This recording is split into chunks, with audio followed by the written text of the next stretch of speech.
할렐루야!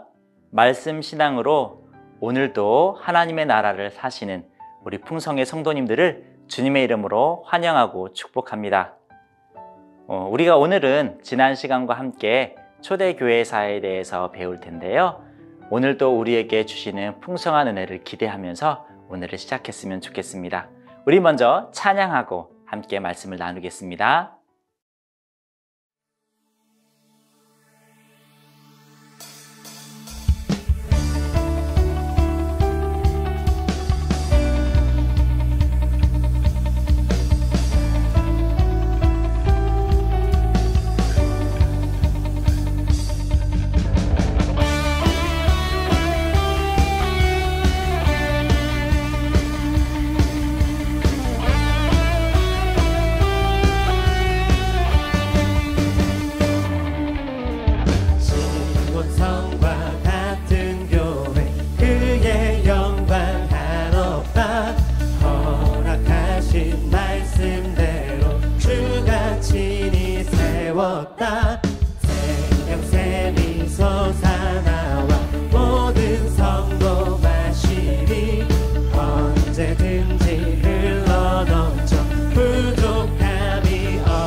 아멘. 함께 기도하겠습니다. 하나님 아버지, 우리에게 오늘도 말씀하여 주시니 감사합니다. 또 우리에게 들을 길을 주셔서 감사합니다. 우리가 주님의 말씀을 듣고 또 주님의 말씀에 반응할 때 우리 안에 하나님의 나라가 임하는 줄로 믿습니다. 오늘 하루가 또 우리의 평생이 그런 하루가 될 줄로 믿습니다. 하나님께서 우리를 인도하심을 믿음으로 감사드리며 예수 그리스도의 이름으로 기도드립니다. 아멘. 우리가 지난 시간에 팍스 로마나 팍스 크리스티를 통해서 로마 제국에 교회가 확산되었던 것을 보았지요. 자, 그렇다면 교회는 그렇게 계속 확산되었을까요? 안타깝지만 그렇지 못했습니다.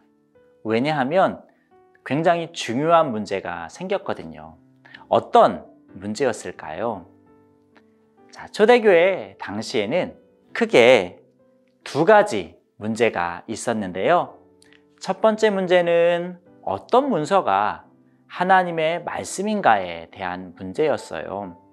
왜냐하면 초대교회 당시에는 우리가 지금 보는 그런 성경 66권이 한 권으로 엮여져 있는 그런 책이 아니었거든요. 그래서 문제가 좀 생겼었고요. 또 두 번째 문제는 하나님의 말씀인 성경을 어떻게 해석할 것인가에 대한 문제였어요. 같은 성경 구절을 함께 모여서 읽고 또 함께 고백을 했지만 그 말씀을 어떻게 해석하느냐에 따라서 다른 결론이 났던 거예요. 다른 결론이 나니까 문제가 좀 발생했던 것이죠. 자, 그럼 초대교회는 이 두 가지 문제를 어떻게 해결했을까요? 자, 지금부터 우리가 그것들을 알아보려고 합니다. 자, 먼저 어떤 문서가 하나님의 말씀인가에 대한 문제인데요. 초대교회는 이 문제를 해결하기 위해서 총회를 열게 됩니다. 함께 모였던 것이죠. 자, 먼저 90년에는 얌리아에 모여서 회의를 했는데요. 그 회의에서 지금 우리가 보는 구약 성경 39권이죠. 그 구약 성경을 하나님의 말씀, 정경으로 확립하게 됩니다. 그리고 약 300년 후인 397년에는 카르타고에서 회의를 했는데요. 이때는 구약 39권에 더해서 신약 27권을 하나님의 말씀으로 수납하게 됩니다. 그런데 이렇게 이야기를 하면 마치 하나님의 말씀을 교회가 또는 사람이 선택하고 정한 것 같이 생각할 수도 있을 거예요. 하지만 그렇지 않습니다. 당시 회의는 어떤 새로운 전혀 처음 보는 문서를 가지고 와서 이게 하나님의 말씀입니다 라고 주장하지도 않았고요. 또 이미 많은 교회들에서 하나님의 말씀이라고 생각하고 읽고 듣고 가르쳐 오던 문서를 부정하지도 않았거든요. 그래서 이 당시에 함께 이렇게 총회를 모임으로 인해서 오히려 하나님의 섬세한 섭리하심 가운데 모든 교회에서 공적으로 가르쳐지고 또 들려지고 통용되었던 문서들을 이제는 확실하게 모든 교회의 공예를 통해서 받아들이고 수납하게 했던 겁니다. 더 이상 교회 안에서 이런 문제들로 혼란을 겪지 않도록 하려고 그렇게 했던 것이죠. 자, 이러한 방식으로 초대교회가 겪게 됐던 첫 번째 문제는 해결을 했습니다. 자, 그러면 이제 두 번째 문제가 남았죠. 자, 두 번째 문제 뭐였죠? 네, 성경 해석에 관련된 문제였어요. 자, 이 문제의 발단은 이렇습니다. 391년에 기독교가 로마 제국의 국교가 되지 않습니까? 그런데 생각해보면 분명히 그 당시에 다양한 종교, 다양한 인종들의 사람들이 있었을 거예요. 그런데 어느 날 갑자기 외부 압력, 정부에 의해서 내가 기독교인이 된 거예요. 어제까지는 다른 종교였거든요. 그런데 오늘 그냥 기독교인이 된 거예요. 그리고 오늘부터는 그냥 교회로 가야 됐던 거죠.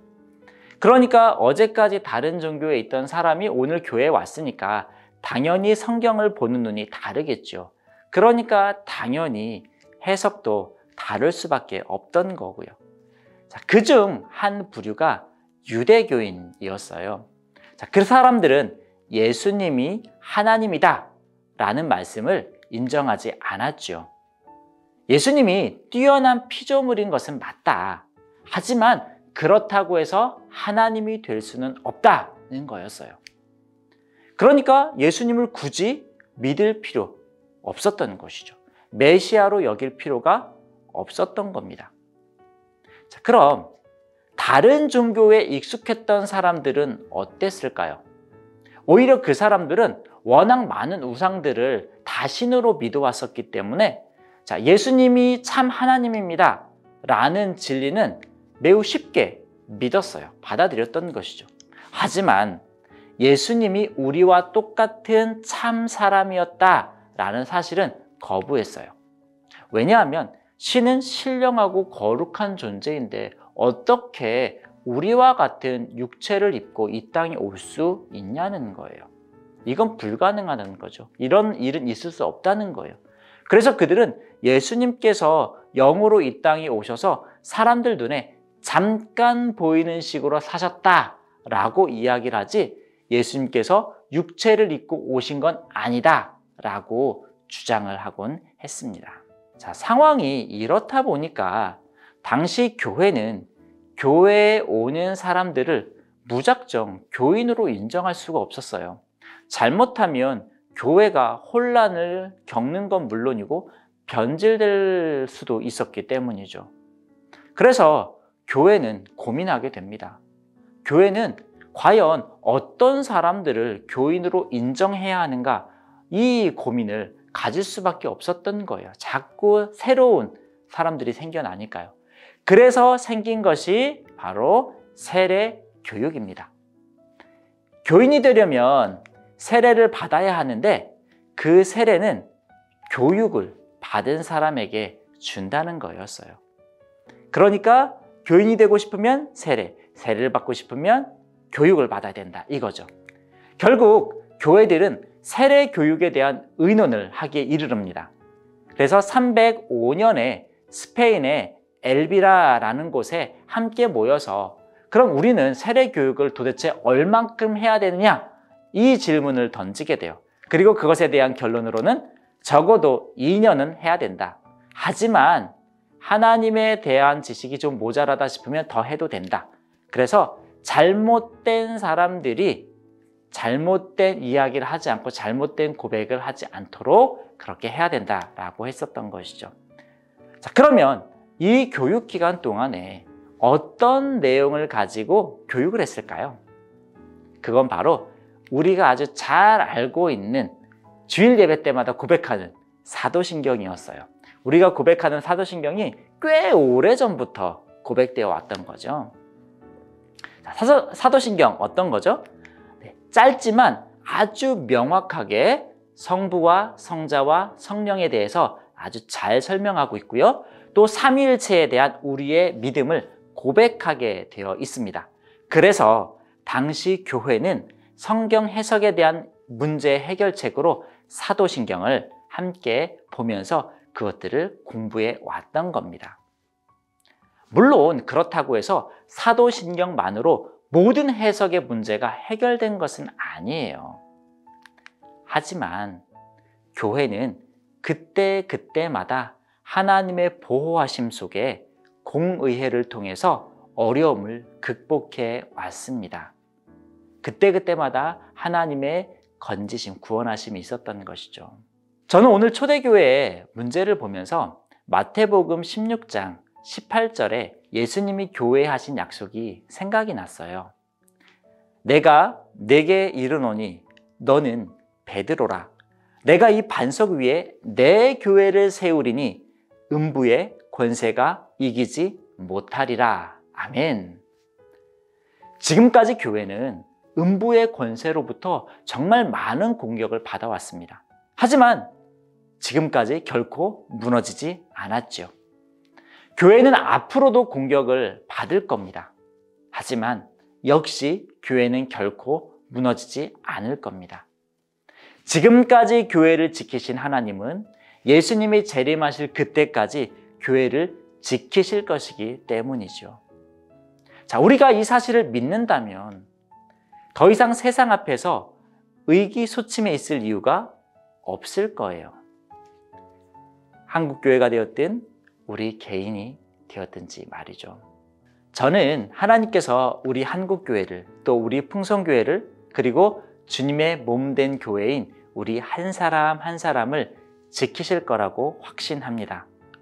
비록 음부의 권세 때문에 때로는 쓰러지기도 하고 넘어지기도 하겠지만 그래도 아주 엎드러지지는 않을 테니까요.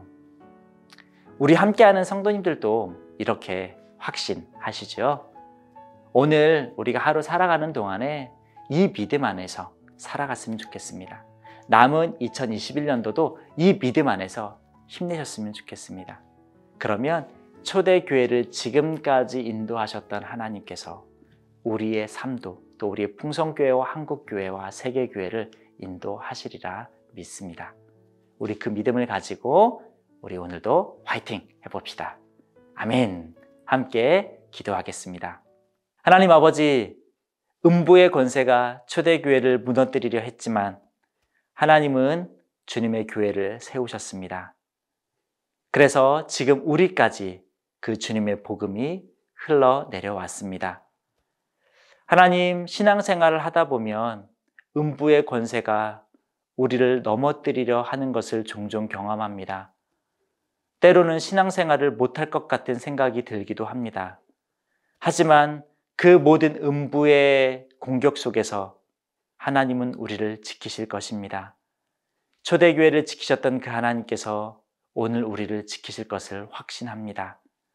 하나님 아버지, 우리가 그 믿음 속에서 오늘 하루를 승리하게 하시고 하나님께서 우리에게 주신 그 삶을 아름답게 영위해 갈 수 있도록 은혜를 베풀어 주옵소서.